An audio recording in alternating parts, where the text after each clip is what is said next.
مددگار تو ہیں. حضور یہ تو کسی چیز کو حاصل کرنے کا ایک طریقہ ہے نا؟ ہاں تو یہ مدد مانگنا تو ہوا نا، مدد مانگنا ہوا نا، تو اب تو اللہ تعالیٰ نے منع نہیں کیا، جبھی تو آپ مانگ رہے، ورنہ سارے گناہ گار ہوتے ہیں، معاذ اللہ مشرک ہو جاتے. اگر یہ شرک ہوتا تو اسلام سے خارج ہو جاتے. وہ تو یوں اس کو سمجھیے، میرے آقا اعلی حضرت رحمۃ اللہ تعالی علیہ نے بڑا پیارا شعر فرمایا، حاکم حکیم داد و دوا دیں یہ کچھ نہ دیں. یہ سے مراد یہاں سرکار ہے صلی اللہ تعالی علیہ وآلہ وسلم. حاکم جو ہے وہ فریاد سنے، تمہاری داد سنے، تمہیں انصاف دلائے، تمہاری مدد کرے، تمہیں ظلم سے بچائے. دنیا میں یہ دستور ہے کہ حاکم مدد کرتا ہے، ظلم سے بچاتا ہے. حکیم دوا دیتا ہے، دوا دینا بھی تو مدد ہی ہے. اور پھر یہ کہ ٹھوک بجا کر تو کہتے ہیں کہ فلاں ڈاکٹر سے علاج، فلاں ڈاکٹر کے علاج سے میں ٹھیک ہو گیا. اب مسلمان رہے کیا اس وسوسے کے تحت ہیں؟ تو شرک نہیں ہو گیا کہ فلاں ڈاکٹر نے آپ کو ٹھیک کر دیا؟ آپ کو یہ کہنا چاہیے مجھے اللہ نے ٹھیک کر دیا. فلاں ڈاکٹر کے علاج سے مجھے صحت مل گئی، آپ کہتے ہی نا. شفا ڈاکٹر کے ذریعے ملی، مگر شفا دینے والا تو اللہ ہی ہے. حق میں یہی سمجھانے لگا ہوں آپ کو کہ حقیقت میں اللہ دینے والا، لیکن یہ سب وسائط ہے. لیکن براہ راست ڈاکٹر کو ہی کہتے نا کہ ڈاکٹر دوا دے دے. آپ یہ تو نہیں کہتے یا اللہ ڈاکٹر کے وسیلے سے میرے بچے کو شفا دے دے، یا اللہ ڈاکٹر کے وسیلے سے کوئی دوا کی ٹیبلٹس میری چھت میں سے گر جائے اور تو گرا دے. یہ تو نہیں کہتے. ڈاکٹر کے پاس یہ ہوتا ہے. اللہ کا تصور بھی کم ہی ہوتا ہے. آج کل میں نے تو یہ دیکھا ہے کہ میرے پاس تو میرے تو لاکھوں سے واسطہ ہے نا، بارہا پرچیاں آتی ہیں، بارہا مکتوبات میں نے پڑھے ہیں کہ ہم نے کوئی ڈاکٹر نہیں چھوڑا، کوئی حکیم نہیں چھوڑا، کوئی پیر نہیں چھوڑا، کوئی فقیر نہیں چھوڑا، ہم نے بہت علاج کروایا، ڈاکٹروں نے جواب دے دیا، ڈاکٹر بولتے ہیں اس کو دعا کی ضرورت ہے، تو مولانا صاحب آپ دعا کر دیجئے. تو میں تو کئی بار اس پر تنقید کر چکا ہوں کہ پہلے ڈاکٹر، اور جب ڈاکٹر دھکا مار دیتا ہے تو اب اللہ یاد آتا ہے.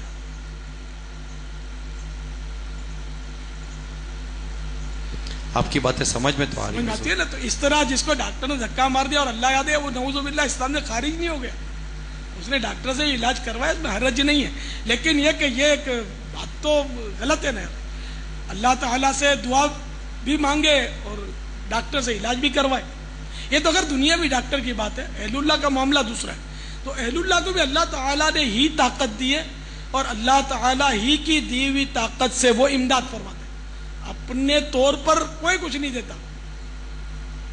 تو حاکم حکیم دادو دوا دیں یہ کچھ نہ دیں.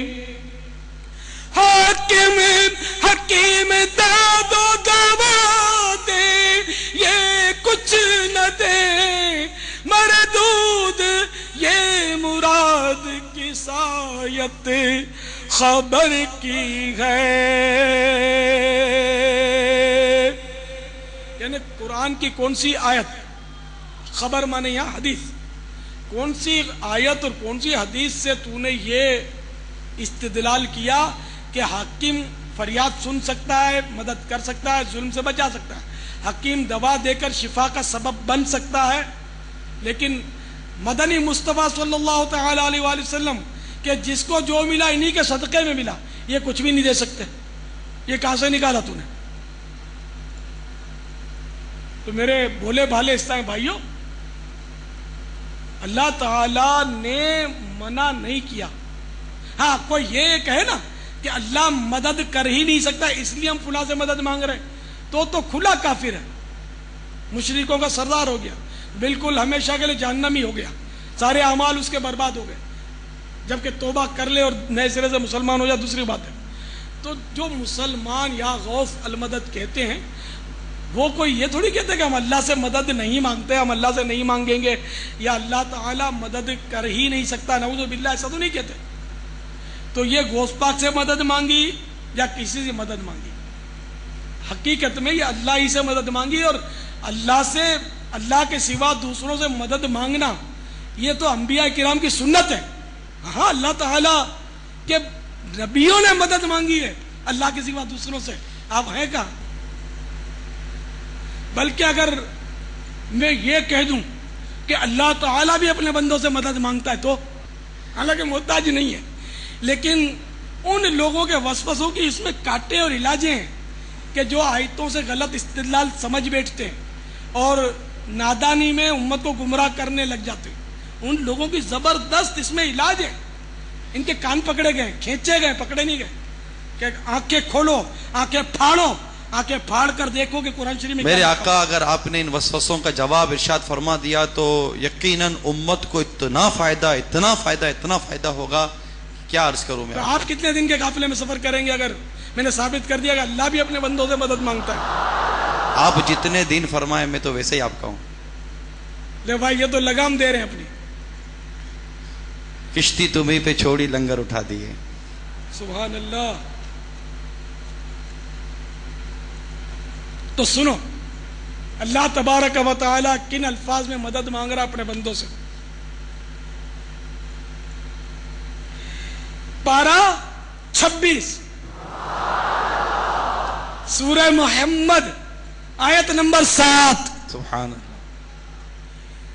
ان تنصروا اللہ ینصرکم، ترجمہ کنز الایمان، اگر تم دین خدا کی مدد کرو گے اللہ عز و جل تمہاری مدد کرے گا۔ سبحان اللہ۔ تو اللہ تعالیٰ کیا اپنے دین کو پھیلانے پر قادر نہیں ہے؟ خود ہی دلوں میں دین کو داخل کر دے، قادر نہیں ہے کیا؟ یقیناً ہے، اس کی مشیت ہے کہ بندوں سے فرما رہا ہے کہ تم اگر دین خدا کی مدد کرو گے اللہ تمہاری مدد کرے گا۔ تو اللہ تعالیٰ اپنے دین کے لیے بندوں سے مدد کا حکم فرما رہا ہے۔ انشاءاللہ امید ہے کہ تشفی ہو گئی ہوگی کہ قرآن کی بات اگر سمجھ میں نہیں آئے جس کے، تو پھر وہ بندہ اپنی سمجھ میں نہیں آئے گا۔ انڈرسٹوڈ؟ نہیں ماشاءاللہ یہ تو بہت واضح ارشاد ہے۔ اچھا، اور بات وہ چلی تھی کہ نبیوں نے بھی اللہ کے سوا غیروں سے مدد مانگی، تو حضرت سیدنا عیسیٰ روح اللہ علی نبینا وعلیہ الصلوۃ والسلام نے اپنے حواریوں سے مدد طلب فرمائی۔ چنانچہ پارہ 28 سورۃ الصف آیت نمبر 14،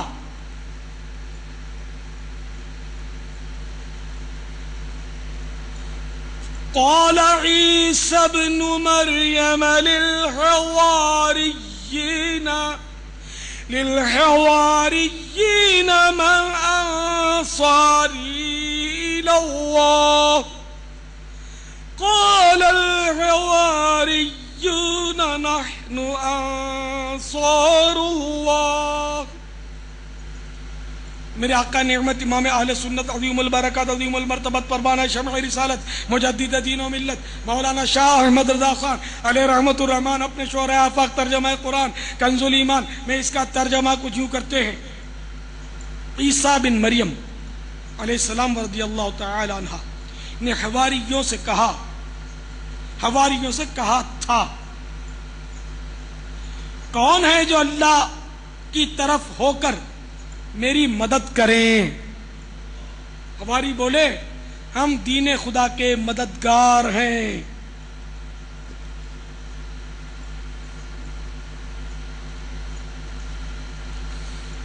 مزید سنیے، حضرت سیدنا موسیٰ کلیم اللہ علیہ نبینا وعلیہ الصلوۃ والسلام کو جب تبلیغ کے لیے، نیکی کی دعوت کے لیے فرعون کے پاس جانے کا حکم ہوا تو انہوں نے بندے کی مدد حاصل کرنے کے لیے بارگاہ خداوندی عز و جل میں عرض کی۔ چنانچہ پارہ